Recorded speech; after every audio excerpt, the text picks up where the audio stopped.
Bank નિફ્ટીમાં જે ધડાધડ લોકો loss કરે છે, તમે જોયું હશે કે ઘણીવાર 1 લાખ રૂપિયાનો પ્રોફિટ થાય, ધોવાઈ જાય, 2 લાખ રૂપિયાનો પ્રોફિટ થાય, ધોવાઈ જાય.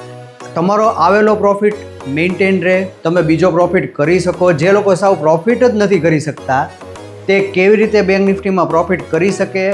ક્યાંય પણ આ વિડીયોને સ્કીપ ન કરતા, કારણ કે હું તમને એક સ્ટ્રેટેજી આપવાનો છું. તે trading is always done with probabilities, not on hope, not on predictions. ઘટે છે રિસ્ક મેનેજમેન્ટ. તમે રિસ્ક મેનેજમેન્ટ કરતા નથી. આ વિડીયોનું શીર્ષક તો તમે જોઈ જ લીધું હશે. બેંક નિફ્ટીમાં જે ધડાધડ લોકો લોસ કરે છે તેની માટે આ વિડીયો છે. બેંક નિફ્ટીમાં તમે જોયું હશે કે ઘણીવાર 1 લાખ રૂપિયાનો પ્રોફિટ થાય, ધોવાઈ જાય, 2 લાખ રૂપિયાનો પ્રોફિટ થાય, ધોવાઈ જાય. ટૂંકમાં તમે જે પણ પ્રોફિટ કર્યો હોય એ ધોવાઈ જાય અને પ્રોફિટ જ ન થાય.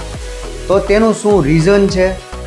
તમારો આવેલો પ્રોફિટ મેન્ટેન રહે, તમે બીજો પ્રોફિટ કરી શકો. જે લોકો સાવ પ્રોફિટ જ નથી કરી શકતા તે કેવી રીતે બેંક નિફ્ટીમાં પ્રોફિટ કરી શકે તેની માટેનો મોસ્ટ ઇમ્પોર્ટન્ટ આ વિડીયો છે. ક્યાંય પણ આ વિડીયોને સ્કીપ ન કરતા, કારણ કે હું તમને એક સ્ટ્રેટેજી આપવાનો છું. તેનાથી તમે તમારો પ્રોફિટ બચાવી શકશો. અને જે લોકો પ્રોફિટ કરવામાં સક્ષમ નથી થઈ શકતા તે લોકો આ વિડીયો જોયા પછી 100% પ્રોફિટ કરી શકશે, જો આ મેથડ ફોલો કરશે તો જ તે. એટલે આ વિડીયો વચ્ચે કંઈ સ્કીપ ન કરતા, પછી મને ન કહેતા કે વિડીયોમાં જે હું બોલું છું તે થયું નહીં. તો આ બેંક નિફ્ટીનો ચાર્ટ છે અને અત્યારે મેં ટાઈમ ફ્રેમ જે રાખેલી છે એ 1 અવર છે. આ 1 અવરની ટાઈમ ફ્રેમ છે, બરાબર. આ રિસેન્ટ ચાર્ટ છે બેંક નિફ્ટીનો. હવે પહેલો આપણે એ જોઈએ કે તમે જ્યારે પણ પ્રોફિટ કર્યો હશે ત્યારે શું થયું હશે? કાં તમારી સ્ટ્રેટેજી ફૂલ વર્ક કરી હશે, તમારો અનુભવ વર્ક કર્યો હશે, અથવા લકીલી તમારી સાઈડ જે તમારી ફેવરમાં બેંક નિફ્ટી એ ટ્રેન્ડ આપેલો હશે, બરાબર.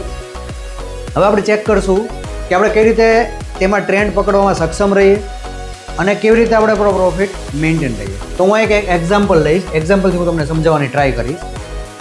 અત્યારે એમ સમજી લો કે કોઈ પણ વ્યક્તિએ અપ ટ્રેન્ડમાં બેંક નિફ્ટીમાં પ્રોફિટ કર્યો, કાં તો કોલ લઈને પ્રોફિટ કર્યો, અથવા ફ્યુચરમાં બાય કરીને પ્રોફિટ કર્યો, અથવા હેજિંગ કરીને પ્રોફિટ કર્યો. તેની સાથે મારે અત્યારે નિસ્બત નથી, પણ તમે અહીંયા પ્રોફિટ કર્યો. અને હું એક એક્ઝામ્પલ લઉં છું કે તમે અહીંયા 1 લાખનો પ્રોફિટ કર્યો. પણ ઘણા બધા લોકો એવા છે જેને તે 1 લાખનો પ્રોફિટ છે તે રહેતો નથી અને ધોવાઈ જ જાય છે. તે 100%ની વાત છે, કારણ કે મારી પાસે ઘણા એવા લોકો આવે છે અને એટલા જ માટે હું આ પબ્લિક માટે વિડીયો બનાવી રહ્યો છું. તો હવે શું થાય કે અહીંયાથી માર્કેટ ઉપર જવાનું છે કે નીચે તે જજમેન્ટ આવતું નથી. તમે જુઓ, તે જજમેન્ટ આપણે લઈ શકતા નથી. શું કામ નથી લઈ શકતા? કારણ કે અલ્ટિમેટ તો કોઈ પણ ન્યૂઝ ગમે ત્યારે આવી શકે છે. કોઈ પણ ન્યૂઝના ઇમ્પેક્ટને લીધે ટ્રેન્ડ ગમે ત્યારે ચેન્જ થઈ શકે છે. તો હવે શું કરવાનું?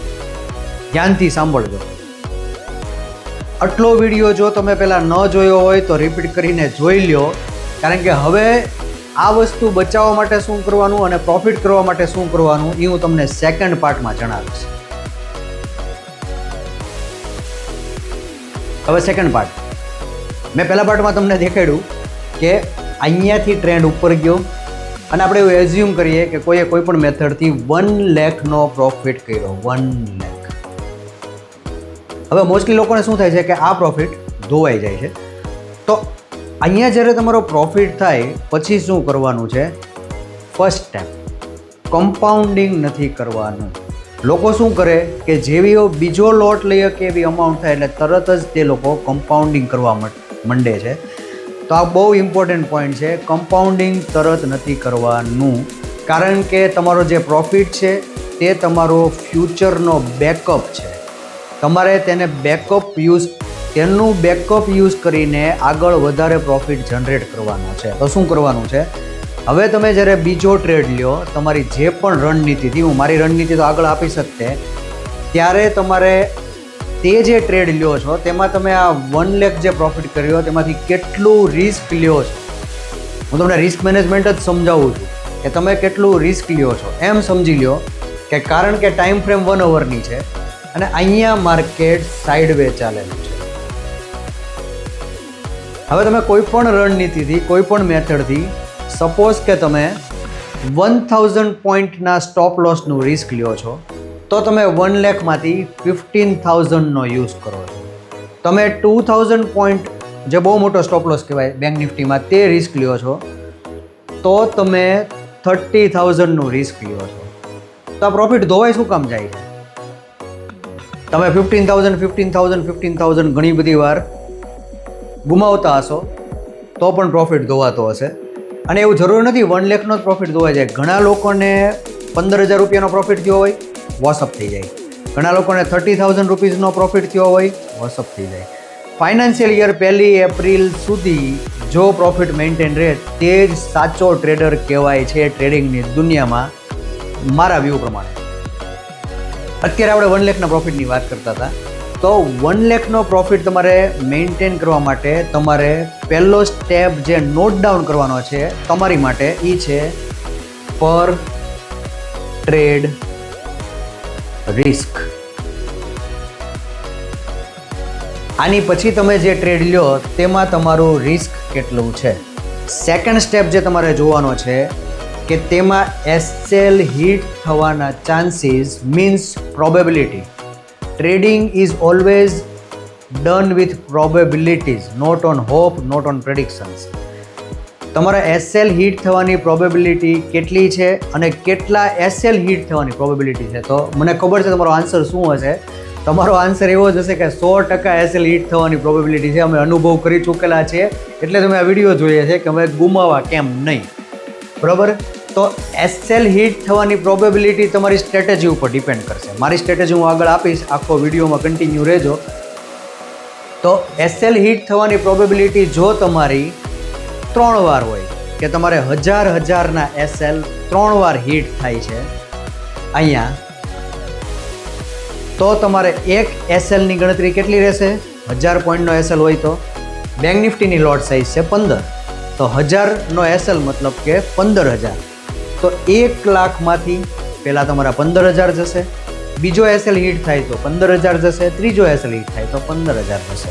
તો 1 લાખમાંથી તમારા 45,000 ધોવાઈ ગયા. તો એ તમારો પ્રોફિટ સસ્ટેન રહ્યો. બીજો પ્રોફિટ 55,000નો તમારો સસ્ટેન રહ્યો.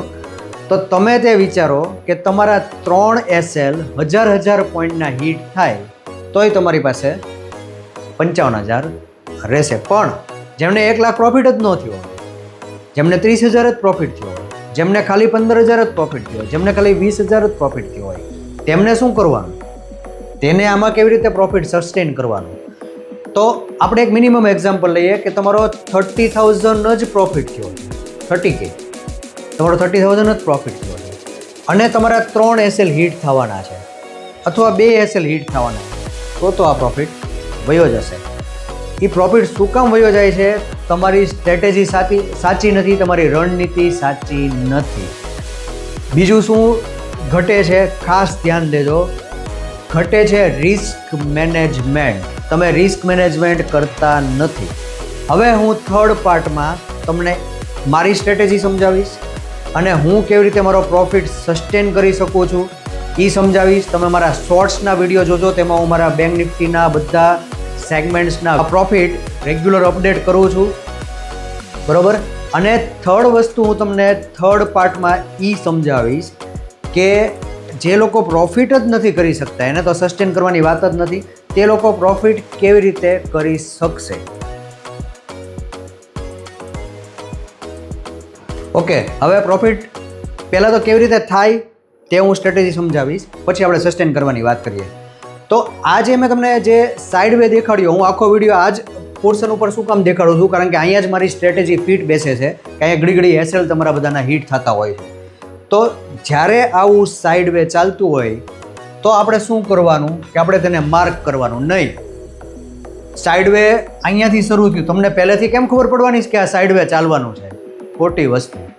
આપણને ખબર જ નથી હોતી કે સાઇડ વે હાલવાનું કે નથી હાલવાનું, કે આપણી મુજબ હાલવાનું કે આપણી વિરુદ્ધ હાલવાનું. તો અહીંયાથી જ્યારે એને સાઇડ વે શરૂ કર્યો ત્યારે તમે ખાસ ઓબ્ઝર્વ કરજો, જે હું ઓબ્ઝર્વ કરું છું. અહીંયા એને ગેપ અપ ઓપન કર્યું.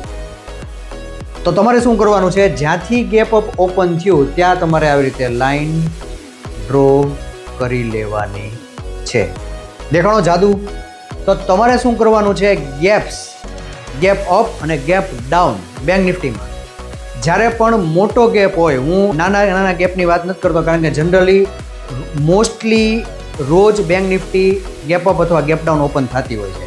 તો મેં શું કર્યું, અહીંયા જ્યારે એને ગેપ અપ ઓપન કર્યો, અહીંયા ઇનફ ગેપ હતો, ત્યારે જ્યાંથી ગેપ ઓપન થયો હોય ત્યાં આગળ તમારે ટ્રેન્ડ લાઇન અથવા કોઈ પણ ડ્રોઈંગ માર્ક કરવાનું છે. હવે તમે જુઓ કે અહીંયાથી ઈજ ગેપનો સપોર્ટ લઈને ઉપર જાતું હતું, પછી બીજી વાર ક્યારે ગેપ થયો મને કોમેન્ટમાં જણાવજો. મને ખાસ કોમેન્ટ કરજો, કારણ કે મારે બહુ ઓછી કોમેન્ટ આવે છે, મને પણ એન્કરેજમેન્ટની જરૂર છે. તો અહીંયા થયું, અહીંયા તમે જુઓ ગેપ ડાઉન થયું, બરાબર. તો અહીંયા એકવાર ગેપ અપ થયું હતું. હવે ગેપ ડાઉન જ્યાંથી થયું ત્યાં આપણે લાઈન ડ્રો કરવાની છે, એટલે અહીંયા આપણે લાઈન ડ્રો કરવાની છે. હું આ રીતે ટ્રેડિંગ કરું છું. હું કોઈ રજિસ્ટર્ડ નથી.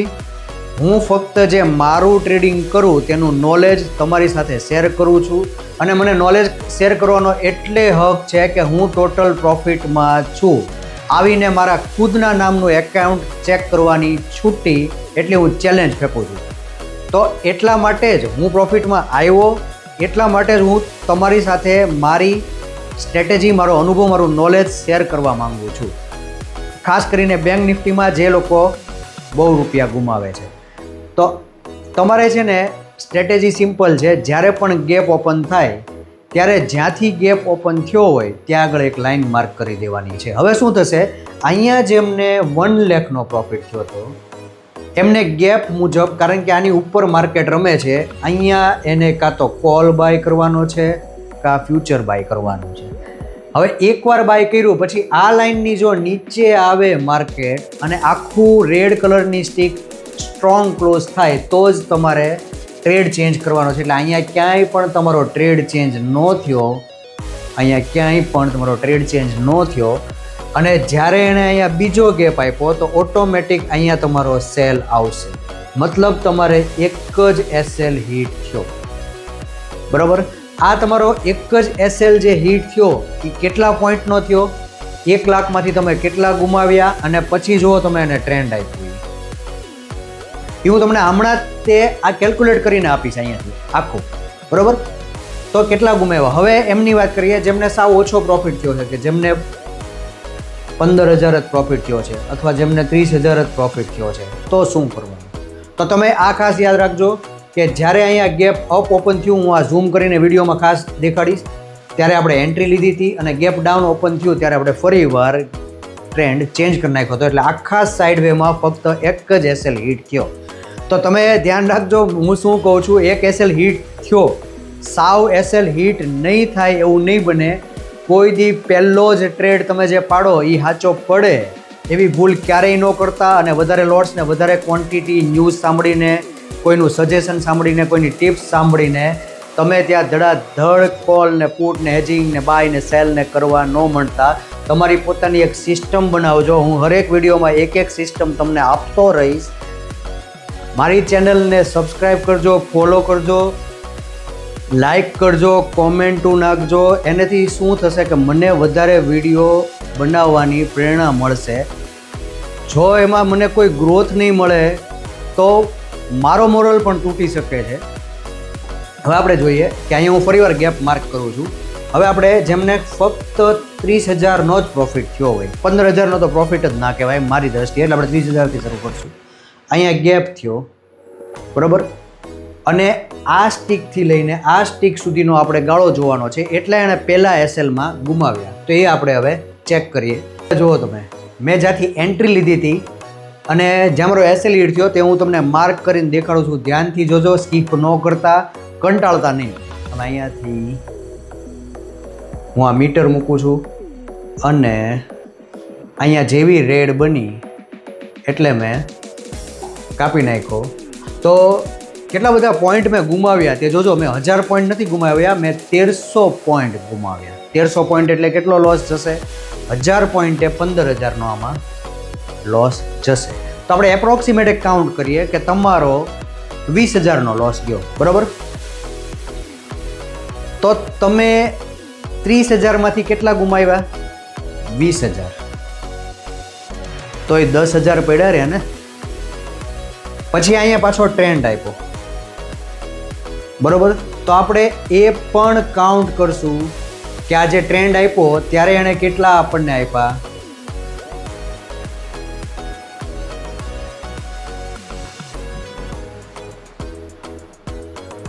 તમે જોઈ શકો છો, હું તમને માર્ક કરીને જ દેખાડીશ. આ જે પોર્શન છે ત્યાં આપણો એસએલ હિટ થયો અને 1300 પોઈન્ટ ગયા. 1300 પોઈન્ટ પહેલાં આપણે મિનિમમ 30,000 કમાયેલા હતા, એટલે આપણા 20,000 વયા ગયા એપ્રોક્સિમેટ, એવું આપણે ધારીએ છીએ. તોય તમારા ખાતામાં 10,000 રૂપિયાનો પ્રોફિટ એમ મેન્ટેન રહ્યો, જે બહુ સારી વાત કહેવાય. પછી અહીંયા આ જે ટ્રેડ છે એ આપણો સક્સેસ ગયો, જેમાં આપણે 2,000 પોઈન્ટ કમાણા. એટલે આપણે અહીંયા કેટલા કમાણા? 30,000. એટલે તમારા ખાતામાં બીજા 30,000 એડ થયા, એટલે ટોટલ તમારો પ્રોફિટ થયો. પહેલાંના જે આપણે મેન્ટેન રાખ્યા હતા 10,000 અને બીજા 30,000 એટલે 40,000. તો વૈધો આપણને પ્રોફિટ વધારતા આવડવું જોઈએ. આપણો જે પ્રોફિટ પહેલાં 30,000 હતો એમાંથી આપણે કેટલો કર્યો? 40,000. કેવી રીતે કર્યો? પહેલાં 30,000 પ્રોફિટ કર્યો, એમાંથી 20,000નો લોસ કર્યો અને પાછો 30,000નો પ્રોફિટ. એટલે આપણો પ્રોફિટ આગળ વધ્યો. શું કામ? કારણ કે આપણી પાસે એક સિસ્ટમ હતી અને મને ખ્યાલ છે કે આમાં કેટલા એસએલ હિટ થાય અને કેટલા નો થાય તે બધું એનાલિસિસ કરીને કેટલાય વર્ષોથી હું ટ્રેડિંગ કરું છું, એ ઉપરથી જ તમને જણાવું છું. એવું નથી કે ફટાફટ કંઈક ગોતીને તમને અહીંયા વિડીયો બનાવીને મૂકી દીધું હોય. ઓકે, હવે આપણે બીજાની વાત કરીએ. જેમને 1 લાખનો પ્રોફિટ થયો હતો એમાંથી એને ખાલી એક 20,000નો જ એસએલ હિટ થયો, 80,000 પડ્યા રહ્યા. અને બીજો 30,000નો પ્રોફિટ થયો એટલે એને થયા 1,20,000 નેટ. તો આને પણ પ્રોફિટ આગળ વધ્યો. તો તમારી પાસે રણનીતિ એવી હોવી જોઈએ કે તમારો જે પ્રોફિટ છે આખે આખો ધોવાઈ ન જાય અને આગળનો જે ટ્રેડ છે એમાં તમે એટલો પ્રોફિટ કરો કે પ્રીવિયસ ટ્રેડનો જે પ્રોફિટ હોય એનાથી તમને વધારે પ્રોફિટ તમારો એડ થતો જાય. હંમેશા તમારા જે ટ્રેડ હોય તેને લખવાની સિસ્ટમ રાખો. એક ટ્રેડ લખો જેમાં ગયા હોય, મળ્યા હોય.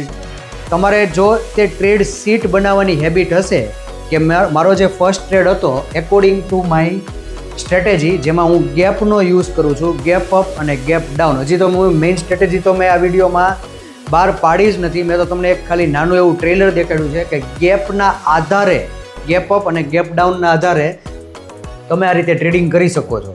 હવે આ ગેપ છે શું તે બધી વાર કામ કરે છે? તો તેની માટે તો આપણે સિસ્ટમ ઓપન જ છે, બધા પાસે ફ્રી ચાર્ટ છે. તમે બેક ટેસ્ટ કરીને જોજો. તમને બેક ટેસ્ટમાં જો આનું રિઝલ્ટ ન મળે તો મારી ચેનલમાં ડિસલાઇક આપજો અને અનસબસ્ક્રાઈબ કરી દેજો. પણ તમને જો આનું બેક ટેસ્ટનું રિઝલ્ટ મળે તો ખાસ મને સબસ્ક્રાઈબ કરજો અને સારી કોમેન્ટથી મને કહેજો. અને પછી તમારે પ્રોફિટ થાય પછી મને કહેજો. Thank you.